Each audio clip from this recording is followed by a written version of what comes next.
साल 2005 की ये बात है। एक कंपटीशन होता है मिस वर्ल्ड टूरिज़्म और इसका खिताब जो जाता है वो भारत के हिस्से में जाता है। खिताब को जीतने वाली थी सोनल चौहान। दरअसल ये भारत के इतिहास का पहला ऐसा खिताब होता है और तब बड़े दुख की बात हो जाती है जब साल 2014 में ये खिताब चोरी भी हो जाता है। जैसे ही खिताब चोरी होता है मीडिया में बात इतनी सुर्खियाँ बनने लगता है कि हर कोई ये जानने की कोशिश में था कि आखिरकार ये चोरी हुआ कैसे, कैसे नहीं हुआ।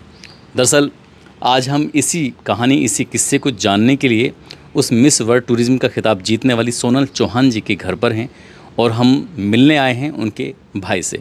आपका बहुत बहुत स्वागत है। शुक्रिया। कैसे, मतलब ये क्या कहानी थी उस साल जब साल 2014 में ये घटना हुई थी तो बड़ी वायरल हुई थी उस वक्त, जो टीवी पर, अखबारों में हर वक्त ही चलता रहता था। तो पहले तो थोड़ा सा क्योंकि बॉलीवुड में उन्होंने अच्छा खासा नाम भी कमाया है, थोड़ा सा दीदी के बारे में बताइए और फिर उसके बाद में फिर ये कहानी क्या थी, क्या यानी। ये 2005 में मिस इंडिया के लिए गई थी। तो मिस इंडिया में मिस इंडिया व्यूअर्स चॉइस का खिताब इसने जीता था, सोनल ने। उसके बाद मिस इंडिया व्यूअर्स चॉइस जो थी उनको मिस यूनिवर्स के खिताब के लिए, मिस वर्ल्ड टूरिज़्म के खिताब के लिए यहाँ से मीरी सारावाक मलेशिया में बुलाया गया था। तो हिंदुस्तान की तरफ से इन्होंने उसका प्रतिनिधित्व किया था। और 2005 में ये जो खिताब था मिस वर्ल्ड टूरिज़्म का, ये भारत के हिस्से में पहली बार आया था। तो प्रथम महिला बनी थी ये मिस वर्ल्ड टूरिज़्म का खिताब जीतने वाली। तो ये तभी इन्हें क्राउन मिला था और वही क्राउन किस्मत से 2014 में मार्च के महीने में वो हमारे घर से यहाँ से चोरी हो गया था। ये यूपीएससी के एग्ज़ाम में भी जिसमें आईएएस आईपीएस बनते हैं उसमें भी पूछा गया है जी, ये सवाल उसमें भी आया था। अच्छा। कि भारत की कौन सी प्रथम महिला हैं जो मिस वर्ल्ड टूरिज़्म का खिताब जीत चुकी हैं। अच्छा, तो ये घटना कहाँ की है, उस ज़िले का नाम, उस जगह का नाम क्या है? ये यहाँ हमारे यहाँ गौतम बुद्ध नगर, ग्रेटर नोएडा में हम लोग रहते हैं। ग्रेटर नोएडा में ही हमारे इसी घर से 12 मार्च 2014 को कुछ चोरों ने घुस के यहाँ चोरी की थी और उसी चोरी में मेन जो चीज़ चोरी हुई थी वो उसका वो क्राउन था। तो परिवार के जो सदस्य थे उस वक्त कहाँ थे? मैं अपने फादर के साथ बाहर था और मेरी मम्मी और मेरी वाइफ जो थे वो लोग नोएडा तक शॉपिंग के लिए गए हुए थे। जब लौट के आए तो लौट के आके देखा कि घर पूरा लॉक्ड है, अंदर से खुल नहीं रहा है। दरवाजे तोड़े गए। जब दरवाजे तोड़े गए तो अंदर पता लगा कि अंदर चोरी हो चुकी है। सब सामान अस्त व्यस्त पड़ा हुआ था और सभी कुछ चोर ले जा चुके थे। तो चोर कौन से रास्ते से निकल गए? ये चोरों का बाद में जब काफ़ी ट्रैक किया गया तो पता लगा चोर सीढ़ियों के रास्ते अच्छा। और छत से होते हुए और पीछे वाले प्लॉट से ये लोग भाग गए थे। तो ये जैसे आप इसके एफआईआर कराने के लिए गए तो यहाँ फिर मीडिया वाले कैसे? इसका ये हुआ था जैसे ही ये चोरी हुई थी तुरंत हम लोगों ने यहाँ का जो लोकल पुलिस स्टेशन है, तब ये कासना पुलिस स्टेशन हुआ करता था। अच्छा। अब इसका नाम बीटा 2 हो गया है। तो यहाँ हम लोगों ने इन्फॉर्म किया था। यहाँ इन्फॉर्म करने के साथ साथ कुछ हम लोगों के मित्र हैं जो पत्रकार हैं, उन लोगों को भी हमने बताया था कि ऐसे ऐसे घटना हो गई है, हम बाहर हैं और हम लोग पहुँच रहे हैं। तो वो लोग भी पहुँच गए थे और सभी लोगों का बड़ा सपोर्ट रहा और सब लोगों ने तुरंत एक्टिवली उसमें काम करके और पूरा साथ दिया था हम लोगों को। जिसका खिताब था उसकी क्या हालत थी? जिसका खिताब था वो बॉम्बे में उस टाइम पे, बॉम्बे में नहीं, वो उस टाइम साउथ अफ्रीका में किसी फिल्म की शूटिंग चल रही थी। अच्छा। वो वहाँ थी तो उन्हें पता लगा था तो उन्होंने कहा था ठीक है, परेशान होने की ज़रूरत नहीं है। तो सब लोगों ने, हम लोगों ने काफ़ी प्रयास किया। काफ़ी प्रयासों के बाद हर चीज़ सकुशल बरामद भी हुई थी। तो आगे ये जो इसे कौन थे वो चोर, कैसे उनको ढूंढा, थोड़ा सा उसके बारे में बताने की कोशिश करिए। चोर तो उन लोगों ने देखा कि घर लॉक्ड है और किसी तरीके से वो लोग एंट्री कर गए। एंट्री करने के बाद उन्होंने अंदर अपना काफ़ी सब चीज़ें खोली, देखा। काफ़ी हम लोगों के पास जो हथियार वगैरह रखे रहते हैं लाइसेंस वाले, वो सब देखे उन्होंने। उन्हें किसी को टच नहीं करा। पापा की वर्दी थी जो जैसी लटकी थी, पहले तो उन्होंने नीचे गिरी थी, बाकायदा उन्होंने दूसरी दीवार पे लटका के उसका बिल्कुल इज्जत के साथ उसे लटका दिया था। उत्तर प्रदेश पुलिस में डीएसपी, और फिर भी वर्दी को देख के चोरों में डर नहीं आया? नहीं, बाद में जब पकड़े गए तो उनमें से 2 लोगों ने कहा कि हम लोगों ने काफ़ी मना किया था, हम लोगों ने लेकिन उनके हाथ इतना सब कुछ लग चुका था जो उन्होंने कभी कल्पना भी नहीं की थी। अच्छा। तो इसलिए उन लालच जो था वो, उन्हें लालच में फंस गए वो। फिर तो उसके बाद यहाँ से लेके गायब हुए और फिर उन्हें पकड़ने में हम लोगों को लगभग 16-17 दिन का समय लगा था, पकड़ना और रिकवरी करने में। तो 16-17 दिन लगे हम लोगों को, तब सभी लोगों की मेहनत से, पुलिस की और हम लोगों की सबकी मेहनत से वो सब सामान बरामद हुआ। मैंने सुना है कि पुलिस के काम और आपका प्रयास ज़्यादा रहा था। प्रयास सभी कर रहा था, पुलिस अगर नहीं होती तो हम ही लोग कुछ नहीं कर सकते थे। अच्छा, और अगर हम लोगों की मेहनत नहीं होती तो पुलिस की व्यस्तता इतनी ज़्यादा होती है कि पुलिस और भी कामों में व्यस्त रहती है। तो आप किस मतलब क्या टेक्नोलॉजी थी जिससे आपने उन्हें अनजान चोरों को पकड़ लिया, और कहाँ के थे वो, कैसे, मतलब थोड़ा सा बताने की कोशिश करिए प्लीज़। वो लोग दिल्ली के रहने वाले थे। दिल्ली में एक कॉलोनी है, दिल्ली में एक कॉलोनी है, उस वहाँ काफ़ी बांग्लादेशी वगैरह, मैं नाम उस कॉलोनी का भूल रहा हूँ। कोई नहीं। उस कॉलोनी से के रहने वाले थे। वहाँ से वो उन लोगों का ये था कि दूसरे शहर में, दिल्ली के आसपास के शहरों में वो लोग इस तरह की घटनाओं को अंजाम देते थे, और ये करने के बाद वो अपने दूर दूर रिश्तेदारियों में चले जाते थे। तो हम लोगों ने यहाँ काफ़ी प्रयास करा। पुलिस के पास अच्छी अच्छी टेक्नोलॉजीज़ हैं। अच्छा, नोएडा पुलिस के पास उस टाइम पे एक बहुत बढ़िया टेक्नोलॉजी थी जिसे BTS टेक्नोलॉजी कहते थे। तो उन्होंने उस BTS टेक्नोलॉजी से पूरा फिल्टर करके और उनको ट्रेस करा। ट्रेस करने के बाद फिर उन लोगों को हम लोगों ने पकड़ा। कितने हज़ार नंबर थे उसमें BTS में जो आए थे? अच्छा, BTS टेक्नोलॉजी, क्योंकि हम लोग यहाँ रहते हैं, हम लोगों के घर से बिल्कुल लगा हुआ ग्रेटर नोएडा प्राधिकरण है। ग्रेटर नोएडा प्राधिकरण में आने वाले लोग, अच्छा, उस टावर से उस 1 मिनट में जो हम लोगों ने एग्जैक्ट 1 मिनट निकाला था, उसमें 16,000 नंबर्स आए थे। तो वो 16,000 नंबर्स में से निकालना, उनको फ़िल्टर करना, उसमें हम लोगों को काफ़ी मेहनत लगी थी, काफ़ी टाइम भी लगा था। तो अंत में हम लोग बिल्कुल ज़ीरो डाउन करके 10 या 12 दिन बाद हम लोग 3 नंबर्स पे आए थे। अच्छा। फिर उन 3 नंबर्स से हम लोगों ने धीरे धीरे इसको मैच्योर करा। तो ये रहा। पकड़े जाते हैं फिर? पकड़ने के लिए ये था कि जब वो ज़ीरो डाउन करा, ज़ीरो डाउन करने के बाद उन लोगों की लोकेशन हम लोगों के गृह जिले मैनपुरी आई। अच्छा।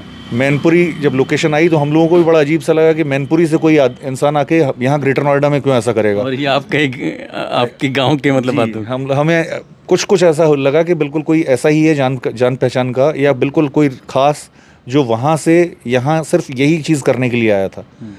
लेकिन वो ऐसा था नहीं। जब वो लोग पकड़े गए तब पता लगा कि वो, उनकी किस्मत इतनी ख़राब थी कि वो लोग यहाँ से करने के बाद अपनी रिश्तेदारी, उनकी रिश्तेदारी मैनपुरी में थी, वो मैनपुरी जाके शरण लेने पहुँचे थे। जहाँ वो शरण लेने पहुँचे, वहाँ से फिर हम लोगों ने उनको ट्रेस किया। अलग अलग तरीके से पुलिस ने, यहाँ की पुलिस ने बड़ी मेहनत करी। एक उसमें सब इंस्पेक्टर थे आलोक शर्मा, जो उसको टीम को हेड कर रहे थे, और एक विनय शर्मा। इन लोगों ने काफ़ी मेहनत करी और इन लोगों की मेहनत से ही वो लोग सब पकड़े गए। तो पूछताछ जब आप लोगों ने की या पुलिस ने की, तो उसमें क्या बताया कि कैसे वो इस घर में आए, कैसे उस क्राउन को लेके चले गए उससे? उनका ये कहना था कि उन्होंने पीछे से एंट्री करी। एंट्री करने के बाद वो अंदर जब आए हैं तो उन्होंने, जब ये पुलिस का पापा के बड़े बड़े फ़ोटो लगे हुए थे पुलिस के वर्दी में, उन्हें देख के वो लोग वहीं से वापस जा रहे थे। उनमें से एक जो था, उसने जब लॉकर खोला है तो लॉकर में सामने ही वो क्राउन चमचमाता हुआ उसे नज़र आ गया। जब वो क्राउन नज़र आया तो क्राउन से उनको लालच आया। अच्छा, उनको ये सोने का होता है क्या? वो क्राउन हीरे और गोल्ड का, और उसमें डायमंड्स जड़े हुए होते हैं। अच्छा जी। तो उसकी तो कीमत भी अच्छी है। उसकी कीमत होती है। और अच्छा, कीमत तो क्या, वो बेशकीमती है। जो चीज़ हिंदुस्तान के लिए मिली है तो उसकी कोई कीमत नहीं है। और वैसे भारत में पहली बार वो चीज़ आई थी। तो उसे देख के फिर उनके एक जो था उनमें से, उसके मन में लालच आया। उस लालच से उन्होंने जब और ज़्यादा उन्होंने काफ़ी प्रयास करे तो उन्हें काफ़ी सारी चीज़ें मिली। अच्छा, ये उनकी इतने इमेच्योर थे कि बहुत सारी चीज़ें, गोल्ड की चीज़ें ज़मीन में वापस पड़ी हुई मिली थी। मतलब इतना उन्हें मिल चुका था कि वो ले जाने की भी ज़रूरत नहीं समझी उन्होंने। कुछ चीज़ें गोल्ड की पड़ी हुई मिली ज़मीन पे, वो लेके नहीं गए। एक बैग उन्होंने लिया, उस बैग के अंदर सारा गोल्ड, सिल्वर और वो क्राउन रखा, और वो उसी बैग को लेके चले गए। तो वो सुरक्षित मिला वैसे के? बिल्कुल सुरक्षित, वैसा ही का वैसा सजा हुआ। अच्छा, बिल्कुल बढ़िया तरीके से मिला हम लोगों को। तो आपने उनसे पूछा नहीं कि भाई यार क्या मन में आया तुम्हारा कि क्यों इसको चोरी करके ले गए तुम, या फिर ये हो सकता है कि नकली ही हो? नहीं, ये भी हो सकता है, लेकिन जैसे होती है हर चीज़ चमकने वाली। हाँ, ज़रूरी नहीं है हर चमकने वाली चीज़ सोना हो। लेकिन उनको भाई, क्योंकि वो चोर थे, करते रहते थे, और प्लस और उन्हें जो सारी ज्वेलरी मिली थी वो भी सब उन्हें, तो उनको ये एहसास नहीं होगा कि नकली है। अच्छा। क्योंकि काफ़ी गोल्ड जो उन्हें मिला था, कैश मिला था, वो सब चीज़। अच्छा, इसलिए क्योंकि इतना सब कुछ मिल गया था, उनका पेट भर गया था, तो वो और जो वैल्यूबल्स थे वो सब चीज़ें ऐसी छोड़ गए। नहीं तो वैल्यूबल्स भी ले जाता है, जब कोई इंसान सोचता है चलो ये भी ले चलो, तो उनका पेट भर गया था, इसलिए वो उतना ही लेके चले गए। तो फिर आगे क्या हुआ? उनकी सज़ा वगैरह हुई कि नहीं हुई उनको? उनमें से उन लोगों को सबको सज़ा हुई। सज़ा होने के बाद एक उनमें से लड़का जो था, जिसके यहाँ वो लोग शरण लिया करते थे मैनपुरी में, जिसका नाम जुगनू था, उसकी ज़मानत भी हुई थी। ज़मानत पे जब वो आया, ज़मानत पे आने के बाद वो एक्सीडेंट हो गया, उसका एक्सीडेंट में वो मारा गया। बाकी काफ़ी टाइम तक सज़ा पे रहे। अब शायद, जहाँ तक मुझे पता है, शायद हो सकता है ज़मानत पे हैं। पूरी लाइफ ही मतलब ख़त्म हो गई। लाइफ उनकी बिल्कुल ख़त्म हो गई। कुल मिला के क्राउन मिल गया वापस। क्राउन हम लोगों का वापस मिल गया। वापस अब हम लोगों ने उस क्राउन को इतना सेफ कस्टडी में रख दिया है क्योंकि एक बार जो चीज़ गलती हो जाती है वो दोबारा। लेकिन जैसा मुझे जानकारी मिली है, वो क्राउन आप ही की वजह से वापस आया है। सभी लोगों का प्रयास था उसमें, सभी लोगों का प्रयास था।